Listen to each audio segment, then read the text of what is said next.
Video کو like کر کے آگے شیئر ضرور کر دینا۔ چابک کے نام سے ڈرتے ہیں۔ آخر 5 سال کے بچے میں گھٹی میں پلایا کیا گیا تھا، وہ کہتا ہے مجھے قربان کر دو، میں نبی پہ قربان ہو جاؤں گا۔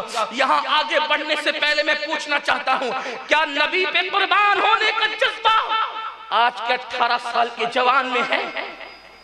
نبی پہ قربان ہونے کا جذبہ آج کے 22 سال کے جوان میں ہے؟ اگر آپ کہیں گے ہاں تو میں کہوں گا یہ صرف جلسے کی حد تک، یہ صرف جلوس کی حد تک۔ کیوں؟ اس لیے کہ جو کام اپنے نبی کے حکم کے مطابق مسجد میں سر جھکانے کے لیے جا نہ سکے، وہ کام اپنے نبی کے حکم کے مطابق سر کٹانے کے لیے کیا جا سکتی ہے؟ جنہیں سر جھکانے کی توفیق نہیں، وہ سر کیا کٹائیں گے؟ جو کلمہ پڑھ کے اسلام سے دور ہو گئے، جن کے ہاتھوں میں موبائل ہے اور جن کی راتوں کا مشغلہ یہ ہے کہ وہ راتوں کو زنا کے مناظر دیکھتے ہیں، راتوں کو موبائل میں آوارگی کرتے ہیں، یاشا کرتے ہیں۔ کوئی اس گھر کے دوٹے پر بیٹھا، کوئی اس نکڑ پہ بیٹھا، کوئی اس ہوٹل پہ بیٹھا۔ کیا مسلم جوانوں کو کچھ اور کام بھی ہے؟ جوان کسی قوم کا سرمایہ ہے، سرمایہ۔ جس قوم کا جوان اللہ سے ڈرنے لگے، جس قوم کا جوان عاشق رسول ہو جائے، جس قوم کا جوان مصطفیٰ جان رحمت پر فدا ہو جائے، اس قوم کی تاریخ کو سنہری حرفوں سے لکھا جاتا ہے، اور وہ قوم کی عروج اور بلندی کو کوئی نہ ناپ سکتا ہے، نہ کوئی ماپ سکتا ہے، اور نہ کوئی روک سکتا ہے۔ دنیا نے اچھی طرح جان لیا ہے، اسٹڈی کر لی ہے کہ مسلمانوں کے پاس جلسے جلوس کے سوا کچھ نہیں، مسلمانوں کے پاس احتجاج کے سوا کچھ نہیں، مسلمانوں کے پاس تقریر اور لفاظی کے سوا کچھ نہیں، الا ماشاءاللہ۔ اسی لیے دنیا غلام بنانے کے لیے تیار ہے۔ اللہ اکبر! کاش میری قوم کا جوان اپنی ذمہ داری کو سمجھتا۔ پوری دنیا میں سب سے زیادہ اگر مسلم جوانوں کی تعداد کہیں ہے، سعودی عرب سے بھی زیادہ، یمن سے بھی زیادہ، شام سے بھی زیادہ، اللہ اکبر، بیت المقدس سے بھی زیادہ، دنیا کے تمام ملکوں کو گن لو اور ہندوستان میرے پیارے بھارت کو گن لو، پوری دنیا میں سب سے زیادہ اگر جوان مسلمان کہیں رہتے ہیں تو وہ ہندوستان اور صرف ہندوستان میں رہتے ہیں۔ یہاں 60% جوان ہیں، اور ابھی 2-3 صدیوں تک، بلکہ آگے کی صدیوں تک ہمارے یہاں جوانوں کی تعداد بڑھتی جائے گی۔ یہاں بچے بھی کم ہیں، بوڑھے بھی کم ہیں، یہاں جوان ہی جوان ہیں۔ آج کل لوگ کہتے ہیں نا جلسوں میں پہلے بوڑھے دکھتے تھے، اب جوان دکھتے ہیں۔ جب بوڑھے کم ہی ہو گئے تو دکھیں گے کہاں سے؟ تعداد جوانوں کی زیادہ ہے۔ کیوں زیادہ ہے؟ اس لیے کہ ملک ہندوستان کو قدرت نے یہ تحفہ دیا۔ میں دعا کرتا ہوں اللہ خواجہ کے اس بھارت کے اندر جوانوں کو آباد رکھنا، خواجہ کے ہندوستان میں جوانوں کو شاد رکھنا، سلامت رکھنا۔ لیکن آپ سے کہتا ہوں سب سے بڑی تعداد ہندوستان کے اندر مسلم جوانوں کی ہے۔ اگر یہ چند جوان اپنی ذمہ داری کا احساس کر لے، میں موبائل کھیلنے دنیا میں نہیں آیا، میں فیس بک پر پوری رات چلانے کے لیے دنیا میں نہیں آیا، میں عورتوں کے ساتھ زنا کے اڈوں کو آباد کرنے کے لیے دنیا میں نہیں آیا، میں دنیا کے اندر کھیل کود کے لیے نہیں آیا۔ میری بہت بڑی ذمہ داری ہے، میں اپنی قوم کو اٹھانے کے لیے آیا ہوں، میں دنیا میں انقلاب برپا کرنے کے لیے آیا ہوں۔ اللہ اکبر! ایک جوان معین الدین کی شکل میں اکیلا چند فقیروں کے ساتھ ہندوستان آتا ہے تو 90 لاکھ کے دلوں کو ایمان کے نور سے روشن کرتا ہے۔ آج تو یہاں کروڑوں کی تعداد میں جوان ہیں۔ اگر ہم اپنی ذمہ داری کو محسوس کر لیں، آپ مجھے بتائیں اسلام ہمارے پاس کہاں نظر آتا ہے؟ نہ چہرے پہ داڑھی ہے، اللہ اکبر، نہ سروں پہ ٹوپیاں ہیں، نہ اسلامی لباس ہمارے وجود پر ہیں۔ چلے ٹھیک ہے، اگر آپ لباس تبدیل نہیں کرتے میں اس پر زور نہیں دیتا، اگر آپ ٹوپی کا رکھ رکھاؤ زیادہ چاہے وہ نہیں بدلنا چاہتے میں اس پہ بھی زور نہیں دیتا۔ میں صرف اتنا کہتا ہوں کردار کے مسلمان بن جاؤ، کیریکٹر کے مسلمان بن جاؤ، اخلاق کے مسلمان بن جاؤ۔ آج بھی دنیا اسلام کے دامن میں پناہ لینے پر مجبور ہو جائے گی۔ آپ کو پتا ہے اس ہندوستان میں پہلی بار جو مسلمان آئے تھے، ہندوستان میں پہلی بار جو مسلمان آئے تھے تقریر کرنے نہیں آئے تھے، مسجد بنانے نہیں آئے تھے، مدرسوں کی بنیاد ڈالنے نہیں آئے تھے، پہلی بار ہندوستان میں مسلمان آئے تھے۔ ایک عورت کی عزت کے تحفظ کے لیے یہاں سے خط پہنچا تھا، ایک عورت کی عزت کو خطرہ ہے، مسلمانوں نے اپنی عزتوں کو داؤ پہ لگا دیا، اپنی جانوں کو داؤ پہ لگا دیا، اور ایک عورت کی عزت بچانے آئے۔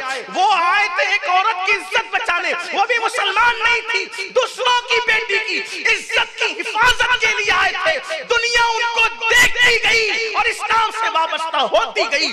وہ مسجد بنانے نہیں آئے تھے، لیکن ان کے کردار کو دیکھ کر لوگ مسجد بنانے پر مجبور ہو گئے، لوگ اسلام سے وابستہ ہونے پہ مجبور ہو گئے۔ آپ جانتے ہیں اللہ اکبر ان کی زندگی کا حال یہ تھا۔ اور تمہیں پتا ہے آج ہمارے محلے کی بیٹیاں، ان کی عزت اور آبرو ہمارے ہاتھوں سے محفوظ نہیں۔ لڑکے نکڑوں پہ کھڑے ہیں، چوراہوں پہ کھڑے ہیں، چوک پہ کھڑے ہیں، حتیٰ کہ اتنے بے غیرت ہو گئے لوگ، اگر کسی شادی میں بھی جاتے ہیں تو اب اس نیت سے جاتے ہیں کہ چلو کھانا بھی کھائیں گے، ٹوئنٹنگ بھی کریں گے۔ خود کی بہنوں کو، خود کی بیٹیوں کو ولیمہ میں کون آئے گی؟ تیری رشتہ داری تو آئے گی۔ اتنے گندے ہو گئے، اتنی گندی سوچ ہو گئی، اتنی گندی فکر ہو گئی۔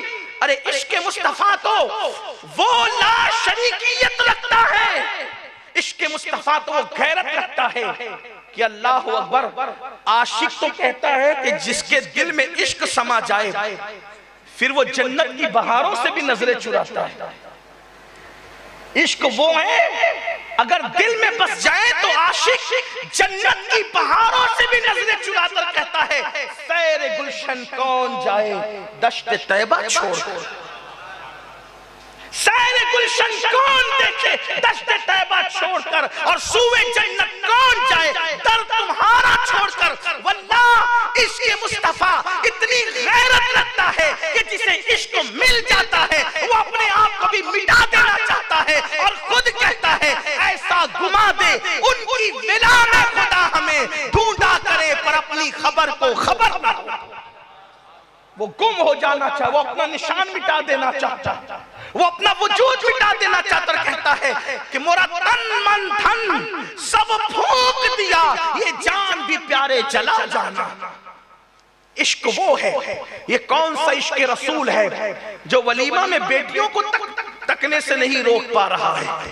مطلب ہے کہ ہم مکاری کر رہے ہیں، عشق نہیں کر رہے، ورنہ جسے عشق ہو جائے۔ ایک بار ایک شخص سلطان العارفین بایزید بستامی کے دروازے پہ جا کے دستک دیتا ہے، عاشقوں کی شان دیکھے، دستک دیتا ہے، اندر سے آواز آئی کون؟ باہر سے جواب آیا میں ہوں فلاں، کیا چاہیے؟ بایزید ہے؟ وہ کہا کہ برسوں ہو گئے میں خود بایزید کو ڈھونڈ رہا ہوں، ملتا نہیں۔ اگر کوئی میرے گھر آ کے کہے کہ امین القادری ہے اور میں کہوں کہ میں اس کو خود ڈھونڈ رہا ہوں تو لوگ کہیں گے یا یہ پاگل ہو گیا یا ملنا نہیں چاہتا۔ یہ تو ہے، لیکن آج کل کے لوگوں کی فکر یہ ہے، اس دور کے لوگوں کی فکر بھی بہت بلند۔ جسم کا زوال اتنا نقصان نہیں پہنچاتا جتنا فکر کا زوال نقصان پہنچاتا۔ فکروں کو زوال آ گیا، فکروں کو۔ کل مسلمان اپنے امام کو اونچی سواری پر دیکھتا تھا تو کہتا ہے اللہ تیرا شکر ہے کہ میرا امام اونچی سواری پر جا رہا ہے۔ آج کا مسلمان اگر امام کو اونچی سواری پر دیکھے تو کہتا ہے دیکھو اس کے پاس آیا کہاں سے؟ جو اپنے امام کی ترقی نہ دیکھ سکے اس قوم کی ترقی کیا ہو؟ ہنسنے کی بات نہیں، فکر کو زوال آتا۔ اقبال اسی لیے کہتے ہیں قوت فکر عمل پہلے فنا ہوتی ہے پھر کسی قوم کی شوکت کو زوال آتا۔ فکروں کو زوال آیا، فکری دیوالیے پن کا شکار ہے لوگ۔ کل اگر پڑوس میں کسی کو ترقی کرتے ہوئے دیکھتا تھا تو مسلمان دعا کرتا تھا اللہ میرا پڑوسی ترقی کرے اور دے اسے، اور آج تو بھائی کی ترقی لوگوں کو دیکھی نہیں جاتی۔ یہ فکری زوال ہے، فکری زوال۔ کیوں؟ اسلام سے دور دور، پتہ ہی نہیں ہے کہ اسلام کی تعلیم کیا ہے۔ سید العالمین مصطفیٰ جان رحمت صلی اللہ علیہ وآلہ وسلم فرماتی ہیں کہ اس وقت تک تم مومن نہیں ہو سکتے، کب تک؟ جب تک جو چیز تم اپنے لیے پسند کرتے ہو وہ اپنے مومن بھائی کے لیے پسند نہ کرو۔ یہ فکر تھی۔ اب میں پسند کرتا ہوں کہ میرے گھر کے آنگن میں کچرا نہ رہے، تو بولو ایمان والے کی فکر کیا ہوگی؟ میرے آنگن میں کچرا میں پسند نہیں کرتا تو دوسرے کے آنگن میں کیسے پسند کروں گا؟ یہ اسلام ہے۔ اور اپنے گھر کا کچرا جو ہم پڑوس میں ڈالتے ہیں، وجہ کیا ہے؟ اسلام نہیں رہا، دلوں میں جو حمیت اسلام تھی وہ نہ رہی۔ مسلمان ہیں، اسلام کا۔ اقبال نے بہت پیاری اور خوبصورت بات کہی تھی جرمنی سے لوٹنے کے بعد۔ ڈاکٹر اقبال کہتے ہیں کہ میں نے مشرق میں مسلمان دیکھے مگر اسلام نہیں دیکھا۔ میں نے مشرق میں مسلمان دیکھے، اسلام نہیں دیکھا، مغرب میں اسلام دیکھا، مسلمان نہیں دیکھا۔ صبح جلدی اٹھ جانا اسلام ہے۔ اپنے حصے کا ویڈیو اگر اچھا لگا ہو تو لائک کر کے آگے شیئر ضرور